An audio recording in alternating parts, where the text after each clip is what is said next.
Career first channel में आपका फिर से एक बार स्वागत है। पत्रों के क्रम में हमारा अगला पत्र है अर्धशासकीय पत्र, डेमी ऑफिशियल लेटर।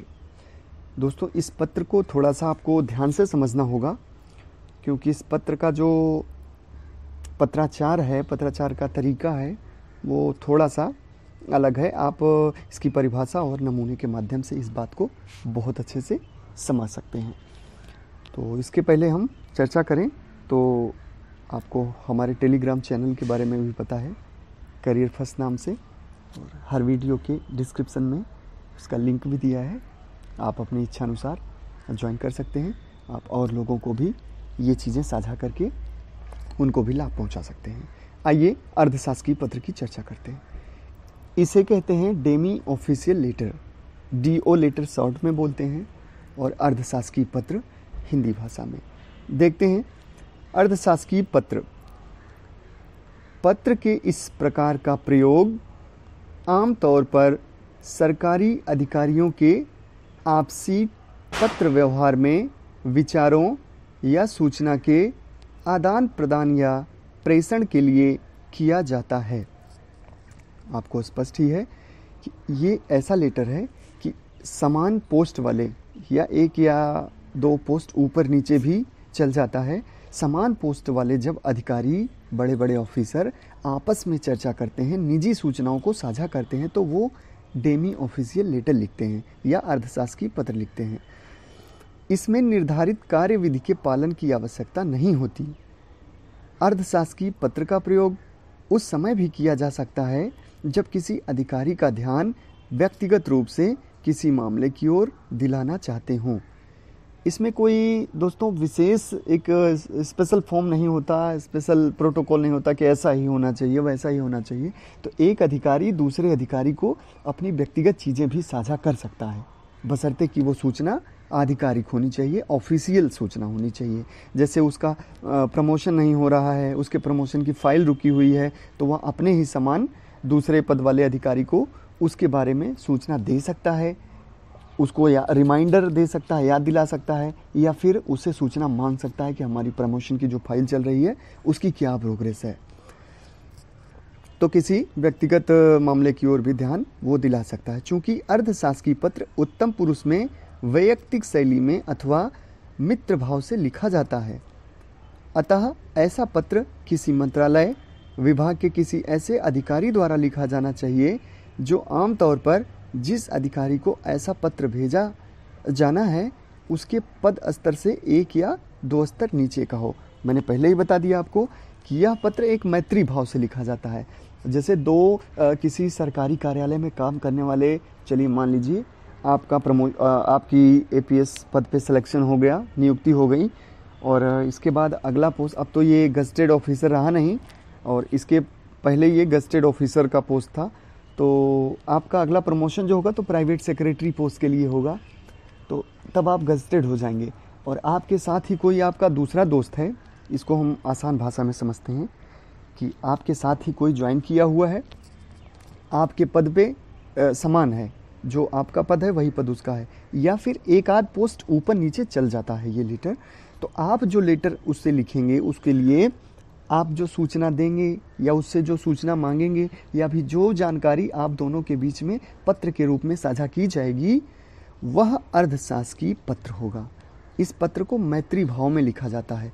जितने भी पत्र मित्रता वाले फॉर्मेट में लिखे जाएंगे, मैत्री भाव में लिखे जाएंगे, फ्रेंडली लिखे जाएंगे, उनमें प्रिय, प्रियवर, प्रियश्री ऐसे संबोधन लगाए जाते हैं। हम इसके लिए नीचे भी देख सकते हैं। तो इसमें एक देखिए टिप्पणी लिखी हुई है, स्तर निर्धारण के प्रयोजन के लिए सचिव, अपर सचिव तथा निदेशक, उप सचिव को एक ही स्तर का समझा जाए।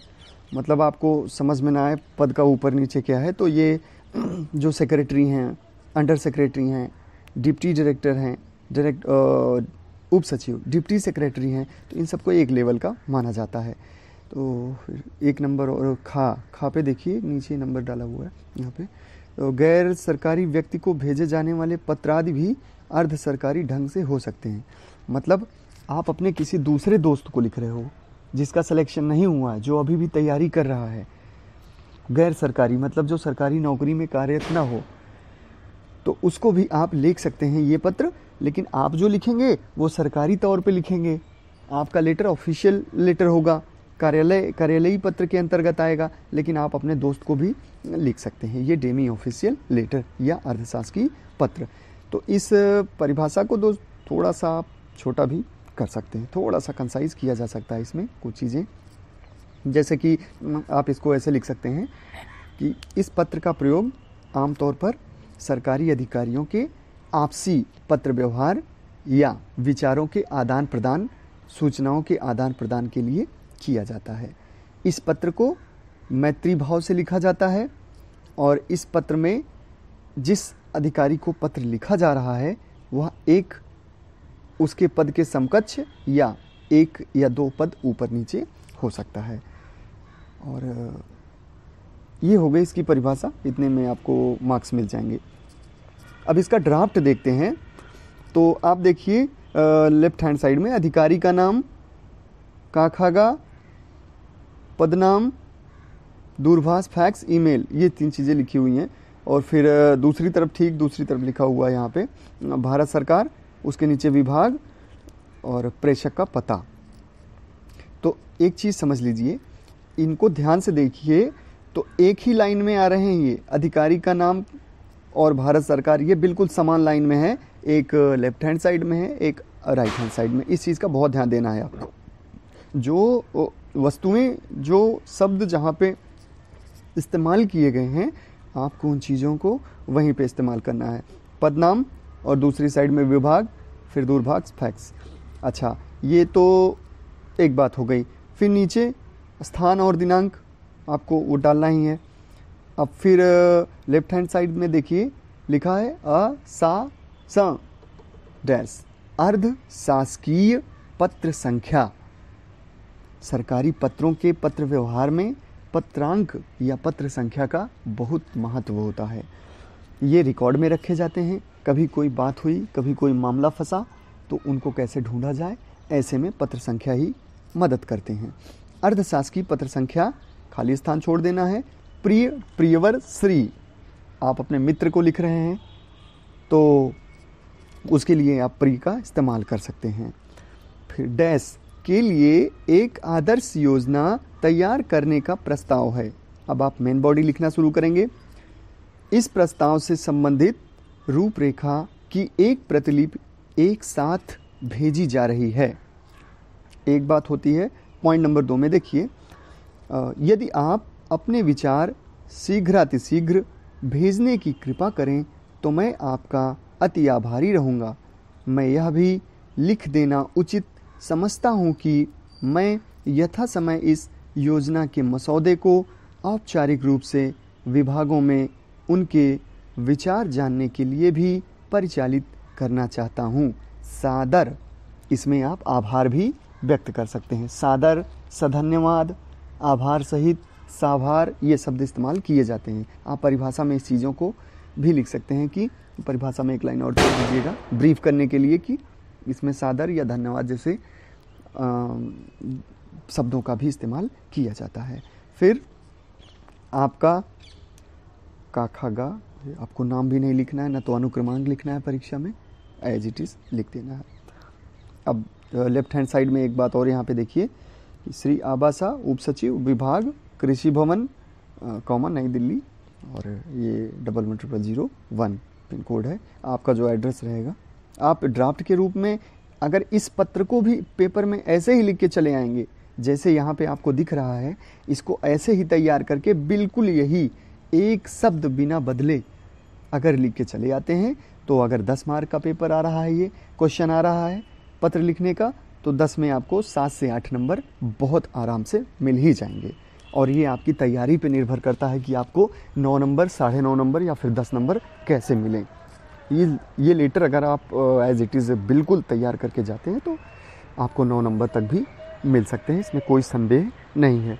तो ये रहा अर्धशासकीय पत्र संख्या। ऊपर फिर से एक बार देख लीजिए, अधिकारी का जो नाम लिखना है, कौन भेज रहा है, ये उसका नाम है, और नीचे जो श्री आबासा उप सचिव लिखा है, जिसको भेजा जा रहा है ये उसका नाम होगा।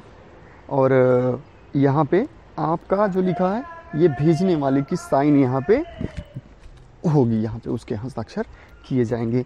तो ये रहा डेमी ऑफिशियल लेटर या अर्धशासकीय पत्र।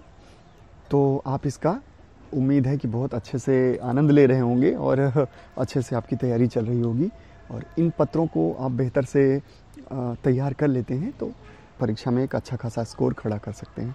और समय बहुत ही कम बचा है, इसलिए आप थोड़ा सा त्योहारों में शामिल होइए, लेकिन लिप्त मत हो जाइए। तो आगे शुभकामनाओं के साथ आपकी तैयारी जारी रहे। आपके लिए बहुत बहुत शुभकामनाएं। Thank you so much.